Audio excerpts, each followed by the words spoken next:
Nearly 2 years after its recapture from Islamic State militants, the Syrian city of Raqqa struggles to recover from a war that devastated all aspects of normal life here.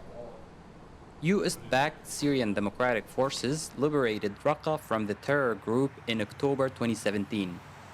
But during the 3-month-long battle, much of the city's infrastructure was destroyed to rubble. Local officials complained that International Coalition to Defeat IS, which helped free the city, lost interest in rebuilding Raqqa as the focus has shifted to other areas liberated from the Islamic State. We used to meet second-tier coalition officials, sometimes from the first tier, but now we only get visits by an employee from the French Ministry of Defense, or British Ministry of Agriculture, or an employee responsible for civil society in the US government. The Raqqa Civil Council, which was founded during the battle to liberate the city, has been largely responsible for reconstruction. But funding shortages forced them to concentrate on restoring essential services to allow more displaced people to return.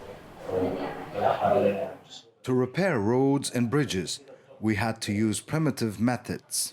We basically brought rubble from elsewhere in the city and used it to backfill destroyed bridges and roads. We have too little money for anything more than this emergency solution. 9 main bridges over the Euphrates River and nearby irrigation canals were destroyed during the battle against IS. So far, only 3 have been repaired. Returning Raqqa residents find a lot of wreckage. We found our properties were knocked down to the ground. This building was destroyed. They rebuilt this building. But the owner of another house was asked to pay 1 billion Syrian pounds to rebuild it, but they didn't have that money. So they went to regime-controlled areas.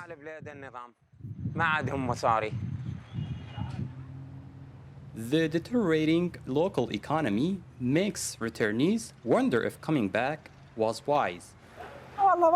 The economic situation is bad. The market movement is slow and prices are too high, and there is no electricity. Without prompt progress in Raqqa, local officials warn extremism could rise again in the city and beyond. War on terror isn't only military. If we don't pay attention to agriculture, education, and healthcare, in the next 10 years, a new generation of terrorists will rise here. The United States last year cut about $230 million in funding for northeast Syria. Washington said it would instead rely on financial contributions from countries such as Saudi Arabia, UAE, and other members of the anti-IS coalition.